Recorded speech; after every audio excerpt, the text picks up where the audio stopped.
Gadhadā 163 on faith and realizing God perfectly.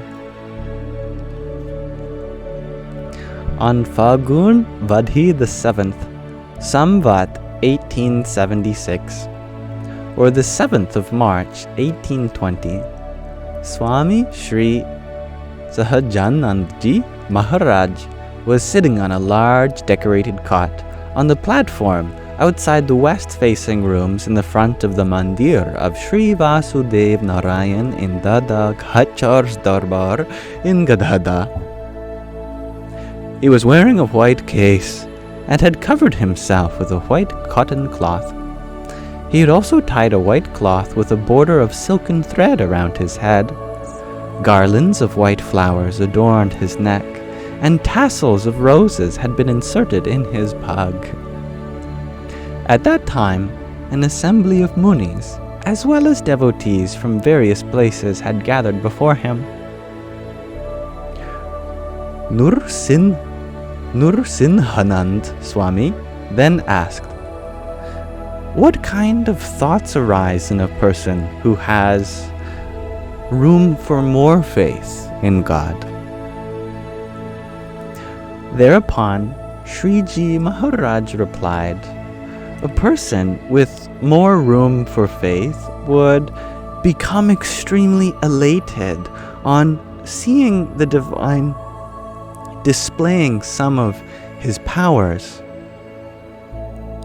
However, when they see no such display of divine powers, they would become disheartened. If, despite trying, they are unable to let go of impure thoughts from their heart, then they bear an aversion towards the divine. That is, they would feel, 'I have bent over backwards practicing satsang,' being in a spiritual community, 'for so long, yet the source still has not eradicated my impure thoughts.' In this manner, they perceive a flaw in the divine. In this case, that it's the divine's duty to eradicate my impure thoughts. If, despite much effort, they are unable to disengage their mind from the objects they cherish, they then perceive the very same fault in the divine. Specifically, they believe, just as I have vicious natures such as lust, anger, etc., the source also has the same nature. The only difference is that the source is regarded as a great being, and I am not." A person who harbors such doubting thoughts within should be known to have greater room for more faith to appear in. Their faith cannot yet be called perfect. Sriji Maharaj replied, "A person with perfect faith feels within, 'I have attained all there is to attain,' and wherever the manifest form of the divine resides, that itself is the highest abode.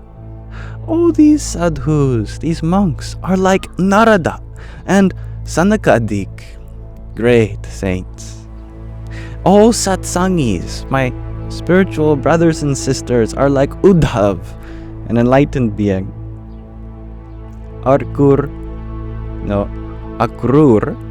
Vidur, Sudama, and the Gopas of Vrindavan.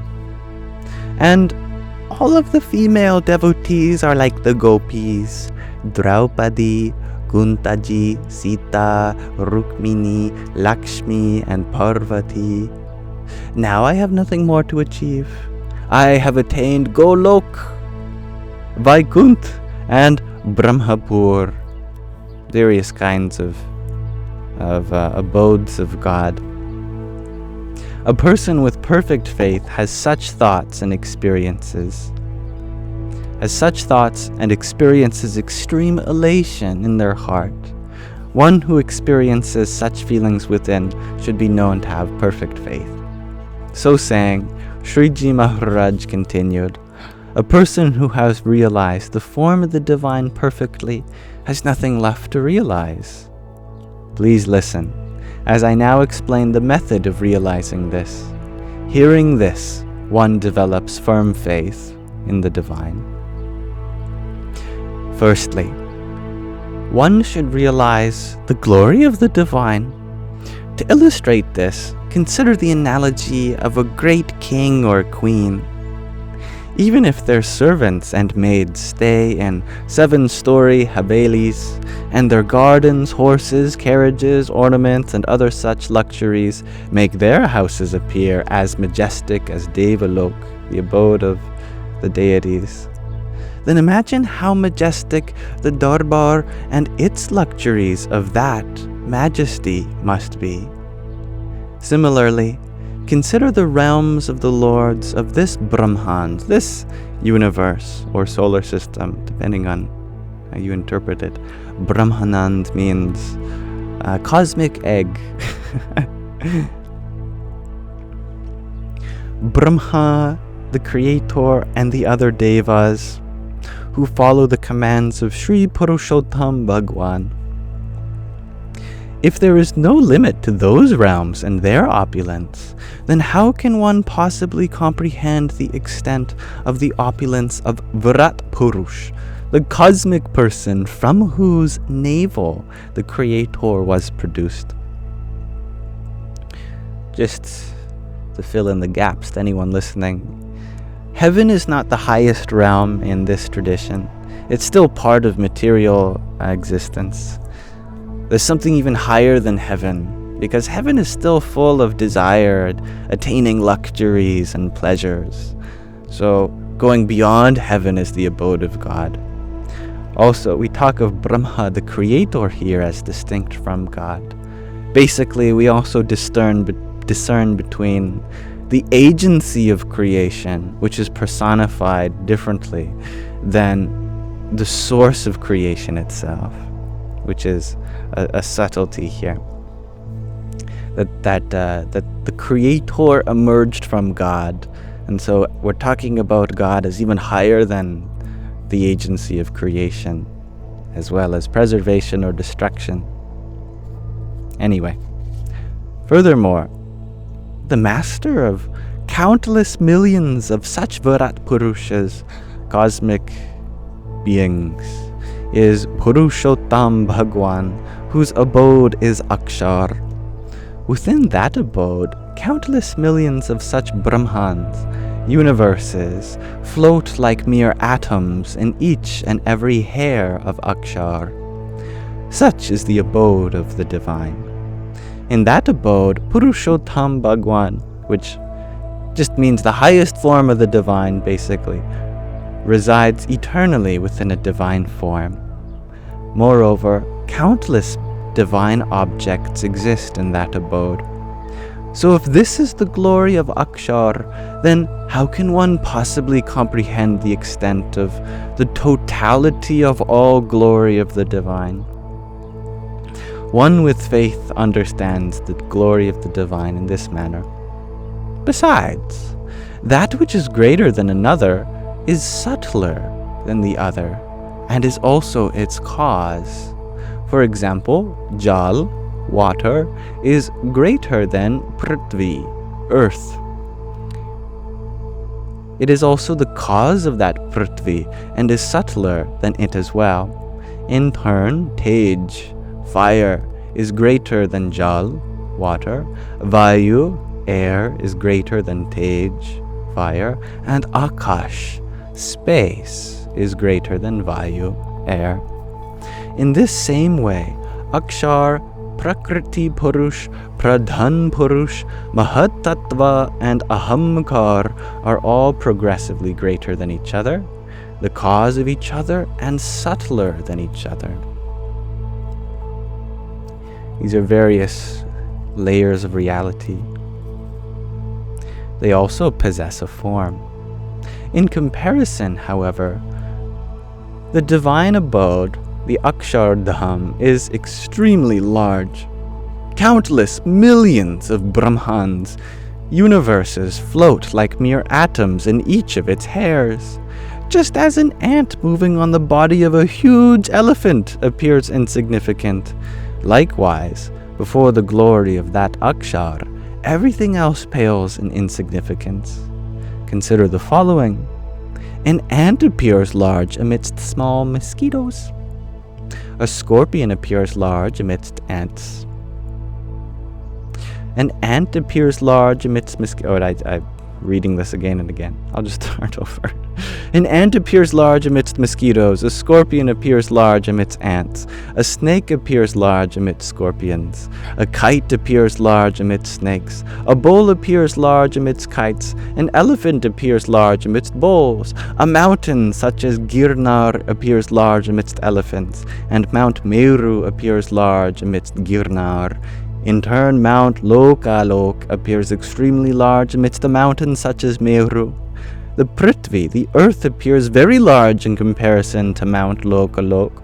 In turn, Jal, water, the cause of Prithvi, earth, is larger than it and is subtler than it. In the same way, Tej, fire, is the cause of Jal, water. Vayu, air, is the cause of Tej, fire. Akash, space, is the cause of Vayu, air. Ahamkar, which is the ego. I bet you didn't expect that in the sequence. And actually, all the elements arise from space, but space arises from the ego. Ahamkar is the cause of Akash.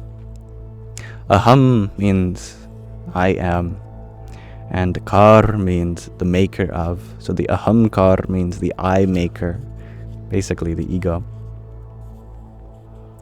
Mahat Tattva, which is like the element of consciousness, is the cause of ahamkar, ego. Pradhan and Purush, which are various things beyond that I forget, are the cause of Mahat Tattva, that element of consciousness. And Mul Prakriti and Brahman are the causes of these. The cause of all is Akshar Brahman, which is the abode of Purushottam Bhagwan. That Akshar does not have any states of contraction or expansion. It forever remains the same state. That Akshar also possesses a form, but because it is so vast, its form cannot be visualized. For example, the Brahmand, this universe that has evolved from the 24 elements, is known as Purushavatar, the descension of that cosmic person. That Virat Purush possesses hands, feet, etc. But because its form is extremely vast, it is beyond visualization. It is said, according to my memory, that this Purush, its eyes are all the stars and the sun. Its feet are all the planets. Its vital breath is the wind and the cosmic wind as well, etc. So it does kind of have a body. Brahma, the creator, walked for 100 years of his own on the stalk of the lotus that emerged from Virat Purush's navel, but was still unable to reach its end. By the way, a year of Brahma is very long indeed. The year of the creator, it's much longer than a human year, which kind of has a parallel with Genesis in the Christian Bible, that the world was made in 7 days, but divine days.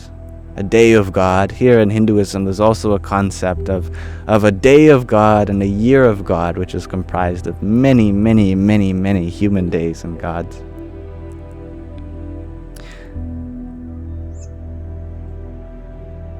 So if the end of the lotus could not be reached, how can Virat Purush, the cosmic person, possibly be gauged?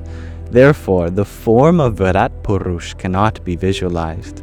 In the same manner, despite having a form, Akshardham cannot be visualized. This is because it is so vast that countless Brahmans, universes, float within each and every hair. It is within that Akshardham that Purushottam Bhagwan himself eternally resides by his antaryami powers, his being of the innermost dweller within everyone. They reside in his Anvai form in Akshardham, in the countless millions of Brahmans, and also in the Ishvars, the lords of those Brahmans. Each universe has its own creator, preserver, and destroyer. These are known as Ishvars. Also, in that Akshardham, countless millions of muktas, liberated beings who have acquired qualities similar to those of God, remain in God's service. Divine light equivalent to that of millions and millions of suns radiate from each and every hair of those attendants of God. Therefore, if those attendants are so great, how can the glory of their master, Purushottam Bhagwan, possibly be described? That extremely powerful divinity himself enters Akshar, so to speak, and assumes the form of Akshar. Thereafter, he assumes the form of Mul Prakriti Purush, and then the form of Pradhan Purush. Then he enters the 24 elements produced from Pradhan and assumes that form. He then enters Varat Purush, produced from those elements, and assumes that form. Then he enters Brahma, Vishnu, and Shiva, the creator, the preserver, and the destroyer, and assumes their forms. This is a long passage. In this way, that divinity, who is extremely powerful, extremely luminous, and extremely great, contains his own spiritual powers and divine light within himself, and becomes like a human being from time to time for the liberation of jivas, individual souls. He assumes a form that allows people to do his darshan, divine witnessing or sight, serve him, offer worship to him, etc. For example, a minute thorn that has pricked an ant's leg cannot be removed with a spear or a pin. It can only be removed using an extremely fine needle. In the same manner, God confines his glory within himself and assumes an extremely modest form, just as Agni, the deity of fire, constrains his own light and flames to assume a human form. By the way, Agni is the oldest human word that we know of, as it's the first word from the oldest section of the oldest Vedas, which are in turn the oldest scriptures. Agni.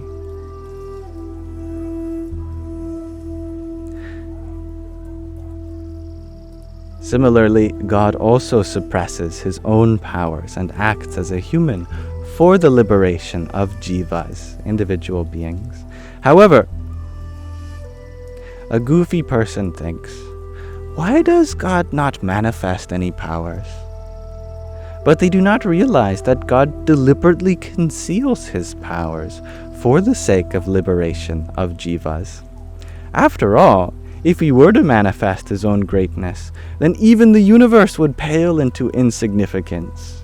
Then what can be said of jivas?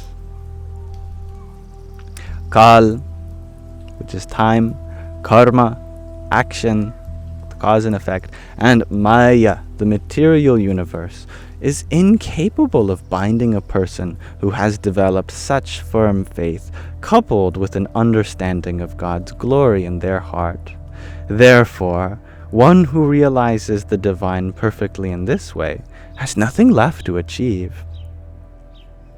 The sun has come out. That's amazing. You know, I set up an umbrella because it was raining when I first came out.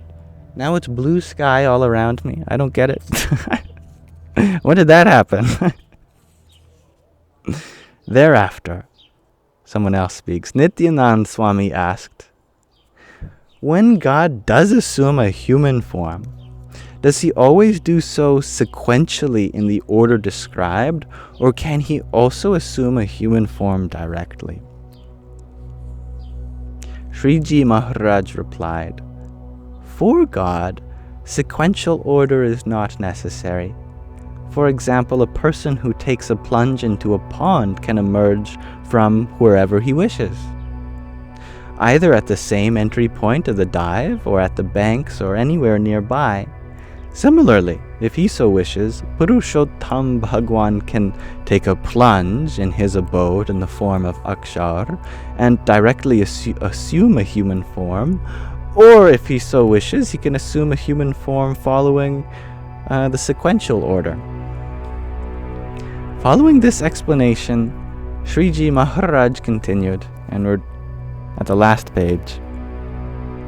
I shall now briefly explain the characteristics of a person with profoundly firm faith. So please listen attentively. So, assuming someone has realized all these points that Sriji Maharaj has explained, this would be the characteristics of such a person. Firstly, even if they have intense renunciation for the world, a person with perfect faith will do any task on the path of pravritti asked of them without ever backing away. That is to say, they're still very much involved with the world, and they will help others willingly. Moreover, they do not do it reluctantly, they do it willingly. The second characteristic is that regardless of any swabhav, long-lasting impressions remaining, they forsake it immediately.